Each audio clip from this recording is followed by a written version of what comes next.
I made a conscientious decision that I was not going to own that shame. It didn't belong to me. I don't have to be proud of going to prison. Um, I'm not proud that I went to prison, but I'm not ashamed of it because that's a society problem. And that shame isn't mine. I don't own it. I give that coat to somebody else to wear. It's not in my closet.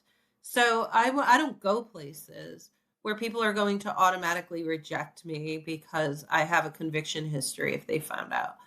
Because that's also training us to have criminal thinking, right? Like to hide these parts of ourselves, which is anathema to everything that they try to teach you when you're inside.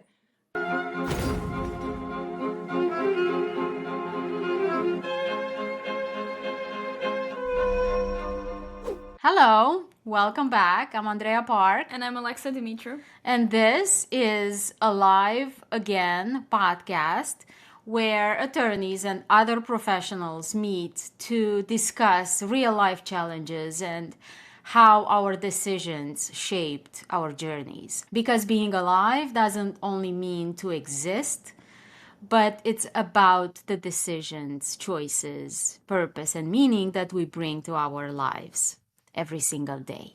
In today's episode, we have a guest whose journey is perfect for our podcast and the title of the podcast. And her name is Stacy Lynn Burnett.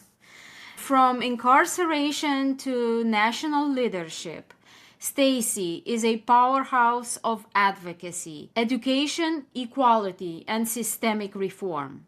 A graduate of the prestigious Bard Prison Initiative and Bard Graduate School, Stacy has turned her lived experience into a force of meaningful change, focusing on transforming access to education, justice reform, and systemic equity for incarcerated individuals.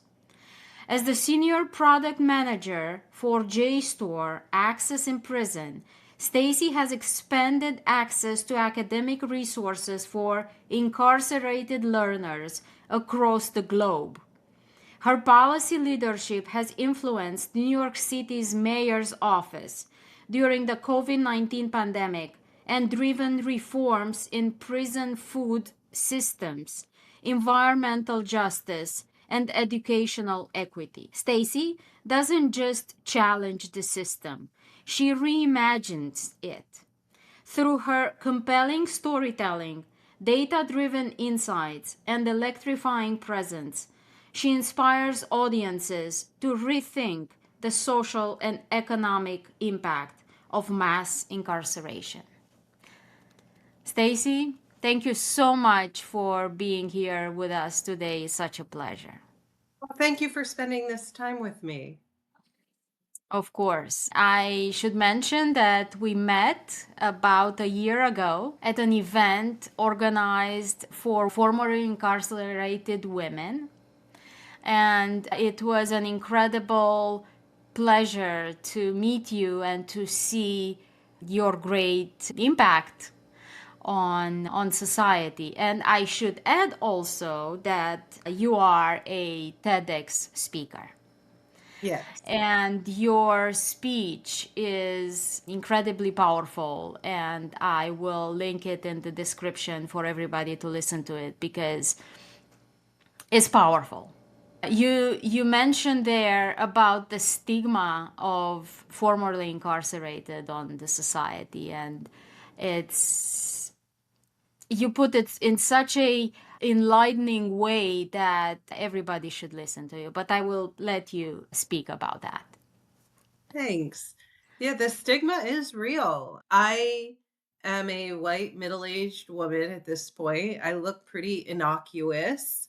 So I don't have the same prejudices levied against me that other people who don't look like me have. And so one of the things that I often want to caution people against is some of the things that I've been able to do or accomplish is because I have cover, and criminality isn't the first thing people think when they look at me. So some of the things that I've been able to do, I just want to call out that some of it is because of the way our society is structured to never see me as a threat. It's also my power because people don't expect it. So I'm able to kind of slip things through in ways that people wouldn't see coming. And so it's just really important to call it out that not everyone has the same capacity in our the way our society is structured Yeah. to do cool That's stuff. yeah, it's so true. And you mentioned right at the beginning of your TEDx that you're an overachiever and you went back to prison 3 times. That is true. Yeah, the first uh time was a lot of fun. And then parole violations. Getting out of the system is really challenging, and why fighting is so important for things to change, because the things that sent me back to prison were administrative rules of parole, random rules that some human being had the capacity to create violations for and say you deserve to go back to prison for that. And through advocacy, not just of me, but of other people who have experienced it, those rules were changed. So those technical violations of parole don't send someone back to prison anymore. And it has had a direct correlation on a reduction in the prison population in this state. And so it's really important to center that, like, people who have lived experience, have agency, have the capacity to say, hey, this isn't working, and use the same levers of power as any other person in society to make the system that much more equitable. Yeah. And you mentioned something that I also have written in my book with the same name as the podcast, Alive Again. And I would like to reiterate it for our listeners who don't know this to hear it, and if they do, to hear it again. US has 5% of the world's population, yet 25% of the world's incarcerated individuals, which for our society, especially that we're called the greatest country in the world, is kind of scary. Yeah. I mean, sometimes when people think about immigrating here and they're like, the land of the free, home of the brave, I was like, are you sure we are the land of the free? Do you know how many people we lock up here? Are you confident in this decision to come here? Do you really know what you're in for? And conversely, I want you to think about something else, though, because other countries don't criminalize behaviors that are really medical problems like mental health issues, substance use disorder. Other countries don't send people to prison for these medical problems or things that might not be socially acceptable. They're not criminal in other places. So I can't travel anywhere that I want to go because in other countries, if you have a felony, that means you did something really, really crazy, horrific, and bad because that's the lens that they use. They don't know that, like in the United States, you can wind up with a sentencing enhancement because, you were convicted of crimes of poverty, that then increase the penalties for your future offenses because other countries don't do that. So, like, because I've spent more than 12 months continuously inside, I can't go even do a layover in Japan. Like, Japan doesn't want to have anything to do with me. And what I was convicted of isn't even a crime in Japan. So, like, but they don't think that they don't use the legal system to control their citizenry in the same way. So they can't imagine that you would be put through the system for something that doesn't involve, bodily harm, for instance. And I think that it's really sad because it kind of forces us to stay within these borders. Like, it's really hard for me to get out of the country and go to do cool things and talk about my work in other places without having to pay a bond or and it's just like a lot of people don't think about that, and it might sound kind of whiny, like privilege, like, oh, so you can't go to Australia. I do a lot of work in Australia. The entire country uses JSTOR inside their prisons, and Australia wanted to offer an award for the amount of work, and I couldn't get into their country to accept it. So I'm, like, in their prisons via my work, but physically, they won't have me in their country, which is crazy. You're talking about Japan and Australia, but why not right here over the border, Canada? Oh, yeah, I was invited to go speak to something in Montreal, and then they were like, "You need to pay $25,000 to come." I'm like, "I don't like you that much. I'm not spending this money. Like, why should it cost me money to go to work? Like, I'm not gonna do that. I'll Zoom in." Um, but it's the same thing because Canada doesn't criminalize these behaviors, and they have opportunities for reintegration post-release. There's not this social stigma and pariah status, although they really have disdain for people who have a DUI. They, like, really hammer that point home. But it's so weird because, like, you go to Maine and people are like, "Oh my god, Canada's right there. Step across the." No, I'm not stepping. No, I'm good. It's just interesting because we've normalized this marginalization. We have normalized viewing people as being disposable or discardable or undesirable in ways that other nations don't. And for a nation that is so rugged individualism oriented, it's just a fascinating dichotomy that we don't really examine very deeply. Yeah.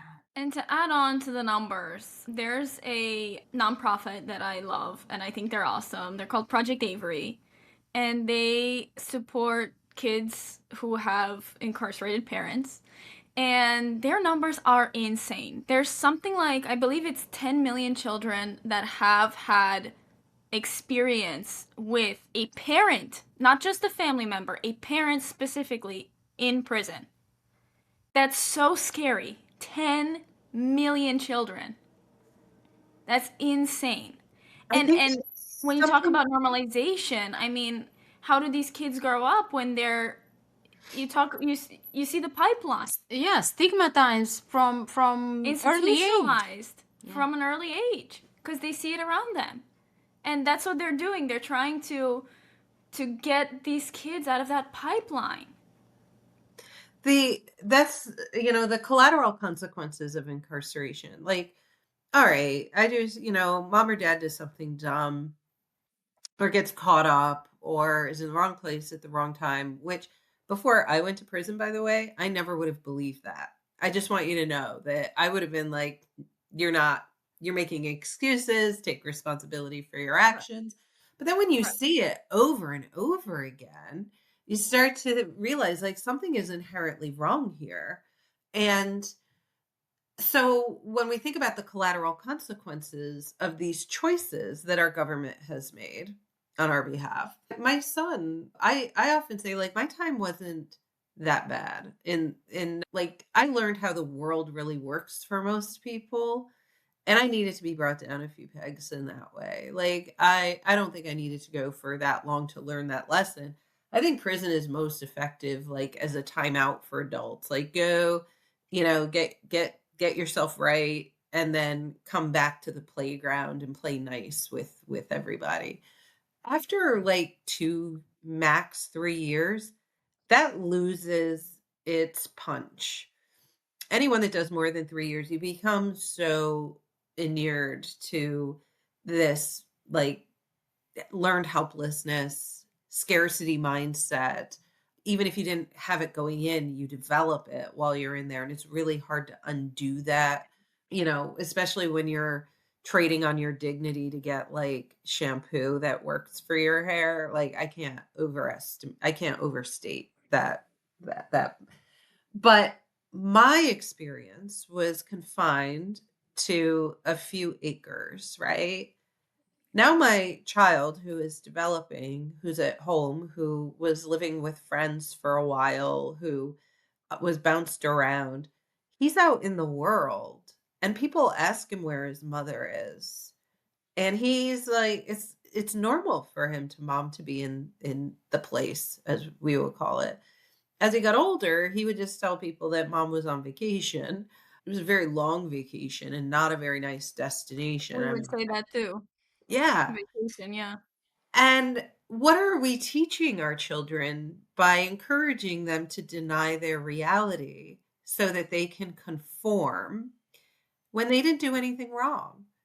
I mean, my kid's emotional health, not the best. His coping, not the best. He's a great, sweet, kind, loving person who was harmed in ways that I was a fully formed adult. Well, that might be questionable, but I was a full adult when I went to prison. And he was trying to figure out his place in the world while being forced to deny half of who he is just to get by so people wouldn't judge him for his mom being in the place. And that has a huge social cost. My son's been in therapy his whole life. He'll probably be in therapy for his whole life. He's had hospital admissions related to his emotional well-being.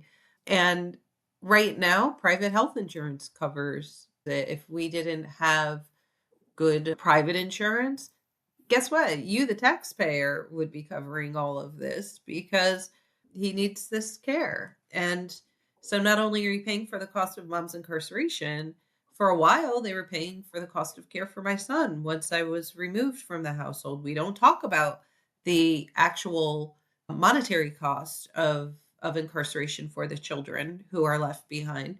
But on average, it's over $100,000 a year for a child to be in foster care in New York State. And for women who are incarcerated, most of those kids, if a family member doesn't take them in, they wind up in foster care at a rate much higher than for men. So locking up moms is way more costly than locking up dads. And we don't think or talk about that because it's not all that fun. A year to house a woman in state custody. Add another 100K to that for caring for the kid who's in foster care. $175,000 a year. I know people who got sent to prison because it was their third conviction for shoplifting, and they literally stole like a $1.50 bottle of nail polish. It wasn't even good nail polish. It was like the Wet and Wild stuff. And they wind up in prison for 2 years because it becomes like a trespassing and burglary charge because they went back into the same store. So for that $1.50 bottle of nail polish, you're spending $175,000 a year. Way to go. It would have been a hell of a lot cheaper to give people food and a place to live and give them some dignity and an ability to contribute, but most importantly, keeping them centered in a community that can provide them with support and care with dignity. Um, like it's just better for all of us. Wouldn't it be better to pay $50,000 for that than almost $200,000 to incarcerate someone? That would be cool, but it's not. Yeah, yeah. It's not what we live in. And then all those hidden costs, like the healthcare and the psychiatric Yeah. care. Yeah. Um, Yeah. Ooh, The mental health and mental issues that people develop from the children to the person incarcerated. Because from my experience, a lot of the people, a lot of the women that I met in prison, their place wasn't in prison. Their place was in a caring institution, maybe, not in prison. Some place where their mental health would be taken care of. I mean, there was I mean, that speaks to like other systems in our country failing. We don't have a strong safety net and it's being eviscerated right now with the current administration. So who only knows what's going to be left of it. One of the good things though, when things are broken this badly, there is an opportunity to build them up the right way. So I'm kind of hanging on to that. I think of like the never ending story. I don't know if you've ever seen it, but at the very end, it's one of my favorite movies still, which I guess I'm emotionally stunted. But at the very end, when Fantasia is just like a single grain of sand, and it's like, wish it'll be whatever you want. Like, I think that the United States is on its way to being just that one glowing piece of sand, and then we can build a new world for ourselves. It's going to take a lot of work, but anything worth having is, you got to do the work. But one of the people that I did time with actually had Down syndrome. And like, it's one thing for someone to have an emotional or psychiatric diagnosis that you can't see. Like, there's not a test that says, "Oh, you're schizophrenic or you're bipolar." It's like a best guess. Like, all right, you thought the trees were talking to you yesterday and you were getting messages from a black hole in another, galaxy. Like, we probably could give you some medicine and figure this out, right? But there's no test. There's no blood test or X-ray or MRI that can be done to conclusively say what's going on in somebody's noggin. But if a person has Down syndrome, there literally is a test to confirm that. And we know that people with Down syndrome have challenges associated with that diagnosis. And you can look at them and literally see that something is off, right? So, how did this woman get to prison? Like, the defense didn't like raise it? Did the prosecution thought that, well, let's even go back to the police department who charged her in the first place. Like, you didn't think there was something off, and then a detective thought this was okay. They advanced it up the line. Like, someone had No, to there were say, so many people that yes this. yeah. And There's then so the district attorney thought it was a good idea to pick up the charge and take it to court. And the judge wasn't like, are you sure we want to be doing this? And like, who's looking out for this person? Why is this person even in prison? Like, and then what happens after? exactly. And she was in a group home before she came in. Like, why was it the group home response? Like, they get money to care for her and keep her out of trouble, right? Because she's highly suggestible. Like, jump off that bridge, you'll learn how to fly. Okay, that sounds like fun. And poof, right? Like we need to protect these vulnerable people in our society, not hold them accountable for stuff that like they should never have been put in a position. I mean, this is really hilarious. I mean, it's sad, but hilarious. She had been arrested for like ferrying drugs because she had like a little bicycle with like one of those little baskets. Like, in my head, I'm picturing like those little straw baskets with like the little crappy plastic flowers like stuck on the front, right? And she pedals her little bike and she goes to McDonald's and somebody gives her like a Happy Meal and then she pedals home. But in between, they're putting like drugs in her little cutesy basket. And so she's just going from where she lived, this like facility, to McDonald's. And because the drug dealers were paying her with like chicken McNuggets, she was compensated for her drug muling activities and they sent her to prison. Like, And what? she probably, yeah, she Absolutely insane. probably didn't even understand what was happening. No. And she was very sweet and kind. She gave away all of her pants because people wanted her. She had zip up pants, which were a big deal at the time. And so she would just like give away her pants to be nice because, oh, you want my pants? Sure, have my pants. So like she couldn't like maintain her uniform. Then they're like, you're gonna be disciplined for this. How can you discipline her for that? Like, she doesn't belong here. It was really insanity. It was insanity. And then people like her wind up in administrative segregation or solitary confinement to protect them from having like their pants stolen, which causes even more harm. And it's a non-solution solution. But society has said, we're okay with it. We're chill. All right. It's a far cry from our nation's founding when Ben Franklin was like, it's better 99 men go free than one innocent, be harmed. we seem to have flipped the script. We don't care if 99 people go in, so long as we get that one. And it's just a totally different way of living that I don't think our founding fathers would recognize or condone. Well, I don't think a lot of people outside of the founding fathers would condone the way that this place runs. Oh, that is a whole fact. A whole fact. Yeah. No lies detected there. Yeah. And because we're talking in this podcast of decisions, was it any point in time when you realized you need to make a different decision for yourself?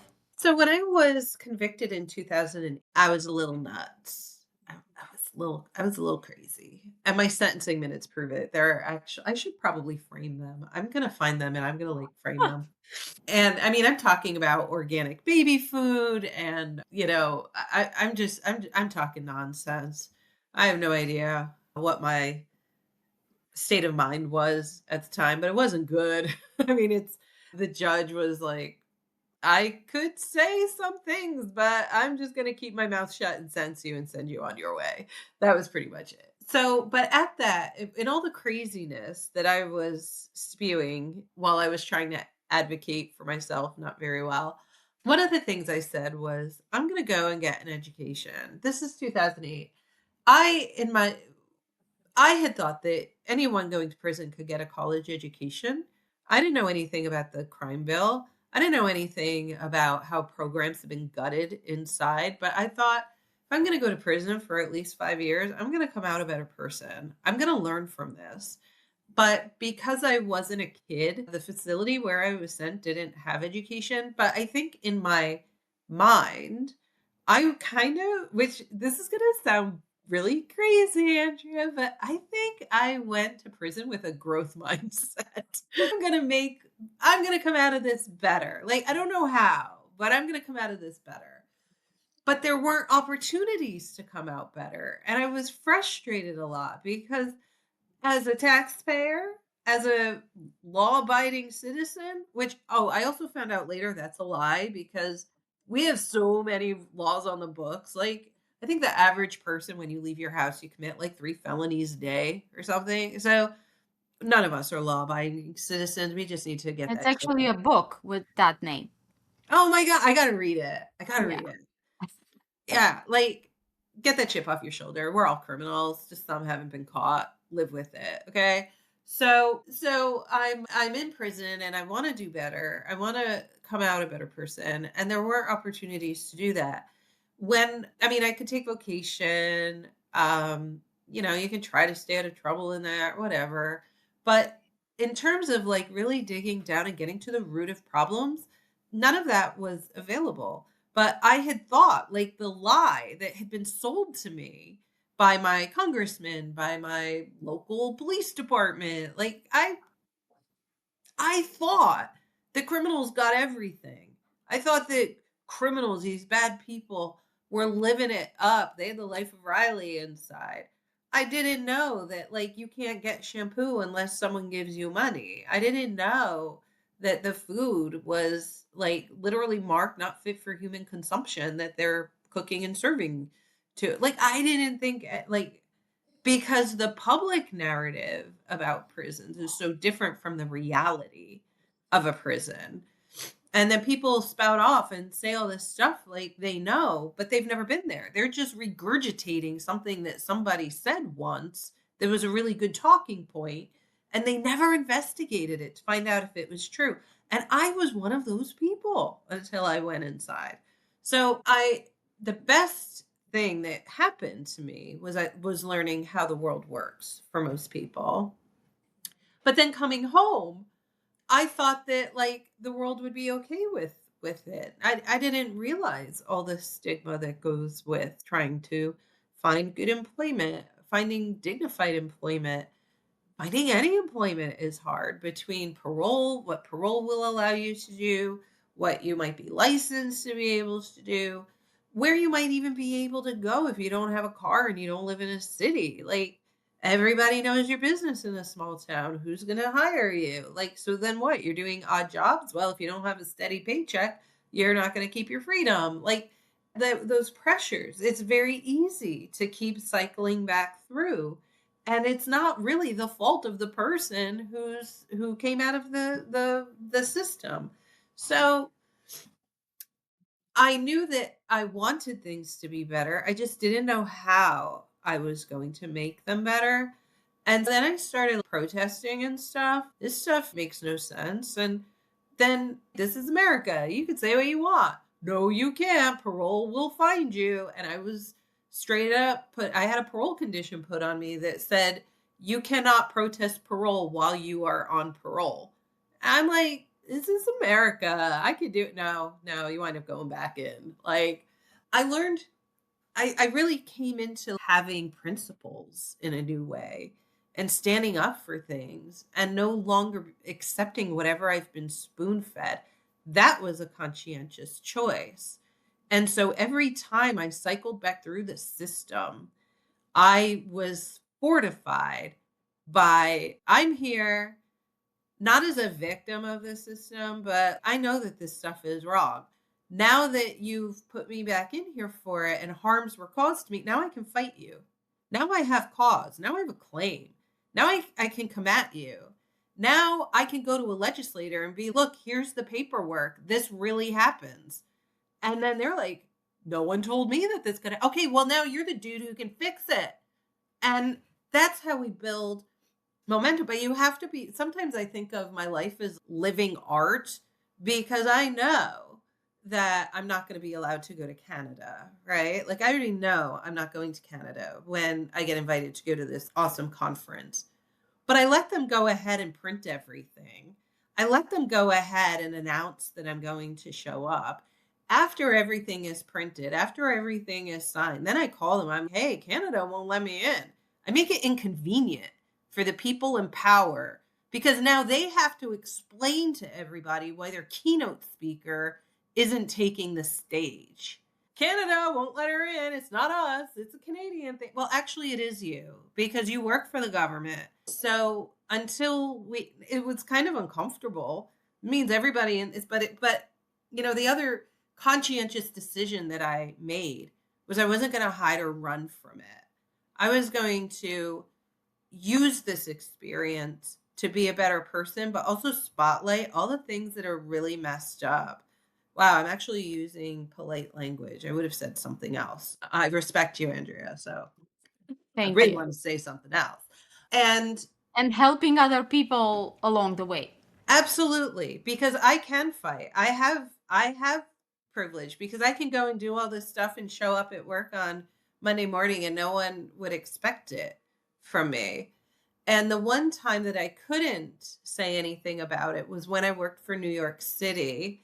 It was a bad look for them to be, oh, we hired someone with a felony. People will distrust us if they find out. So I couldn't embrace that part of myself. And that was foreign to me.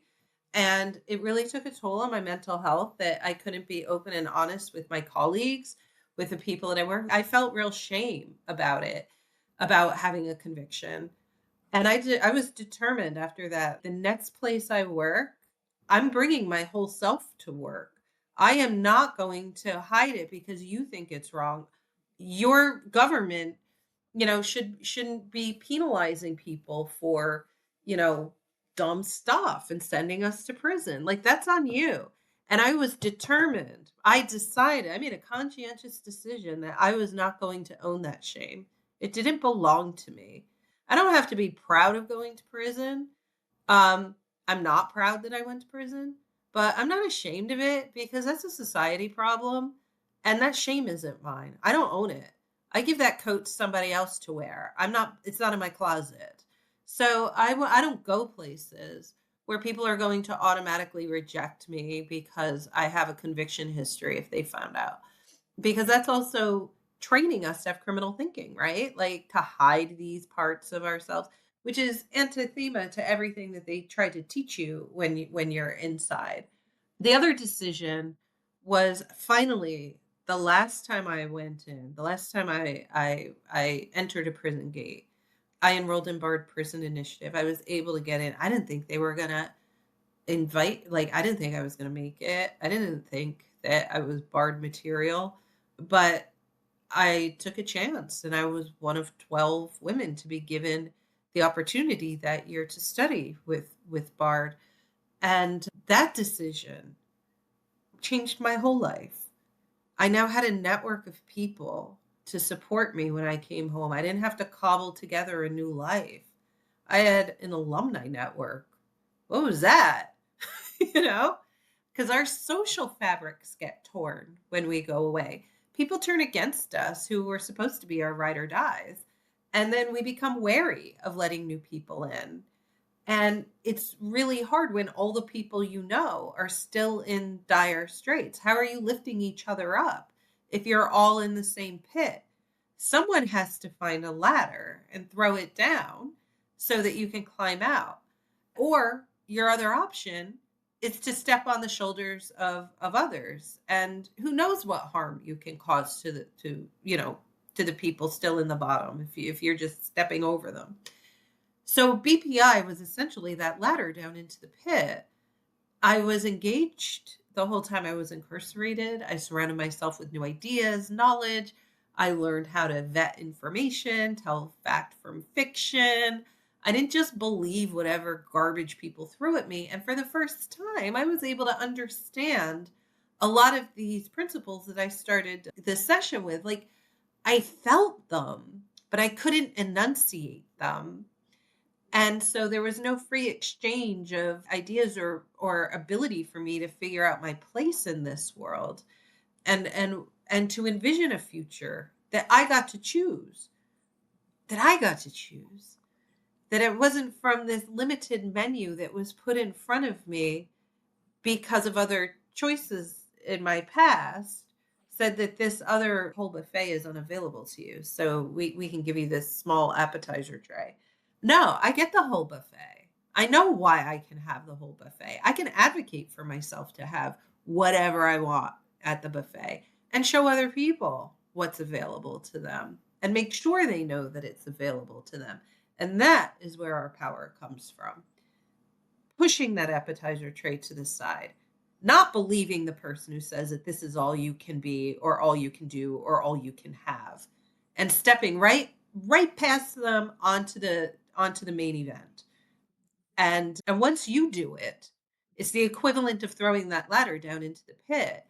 And other people then have no problem walking right by the person trying to just placate them with this, crappy mint.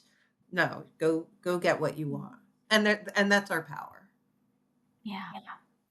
They're saying that the true freedom and power stays in what we choose and not what is offered to us.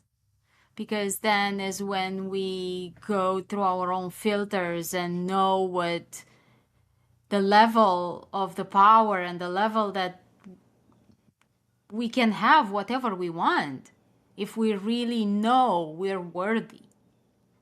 Yes. And be willing to say no. Say no a lot. I say no every single day. And I don't say no just to be contrarian. I'm very solid in what I am here to do, what I want to accomplish. And if I say yes to things that aren't true to that, I am not leaving room for the things that matter to me. And sometimes it's people, sometimes it's a project, but it takes a lot of fortitude to say no. And that has to come from somewhere because especially as women, we're pretty much yes people. We are conditioned to be yes people, right? So it's really hard sometimes. We don't want to disappoint people by saying no, but it's a real drain on our energy and our time. Say no. Feels great. Yeah. Practice it. Start small if you don't feel like you can do it. No, I'm not going to take out the garbage tonight.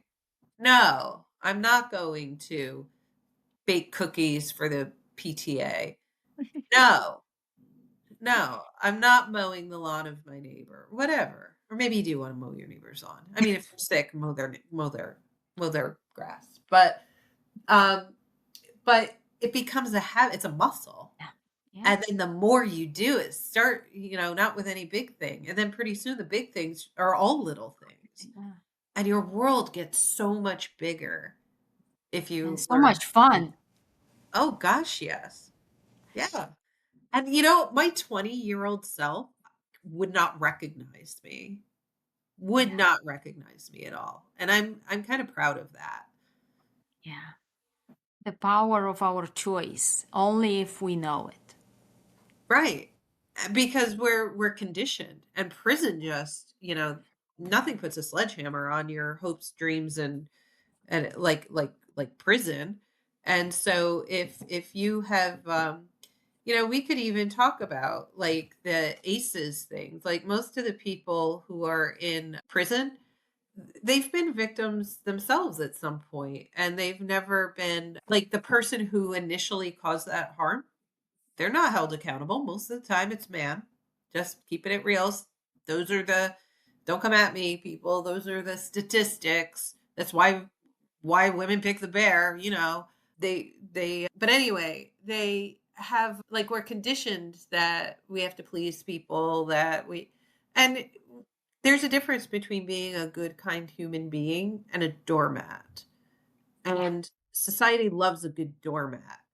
And that's how we find ourselves in situations like I know doctors who like medically they couldn't prescribe morphine to a patient. They saw that patient in withdrawal. That patient was suffering.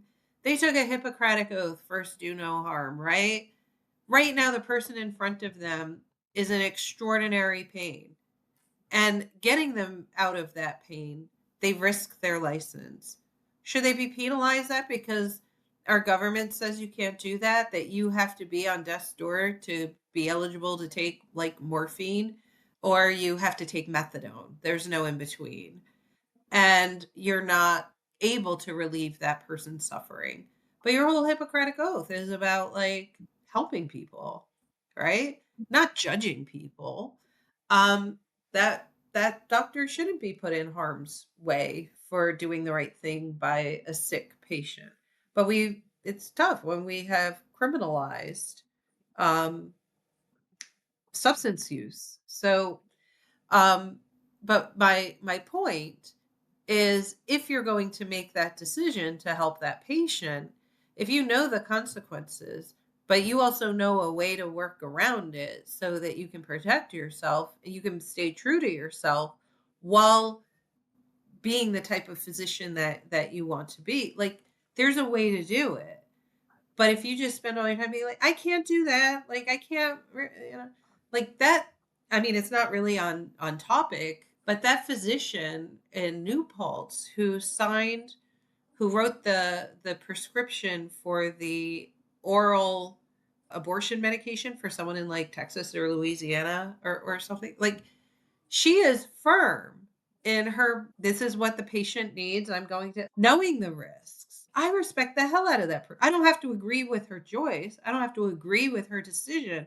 But the fact that she was strong and steadfast, and this is what she believed, like you gotta respect that, regardless of where you are in the political spectrum. We need more of that not just in our country, everywhere. That's beautiful. It is. And now that we're approaching the end, actually, we passed the time of, but it was a great conversation. It's a question that I ask every guest. What is one activity in your life that makes you feel more alive? Gosh, that's such a hard question. I mean, when I was younger, it was like jumping out of airplanes and stuff, right? That kind of thing. Could be an everyday Now thing though, like a walk.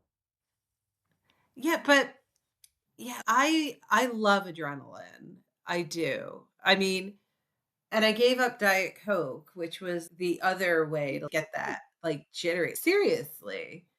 But what I'm finding, especially as I get older, is that the permission to do nothing so I can recharge the tank and go do something completely just whatever it is.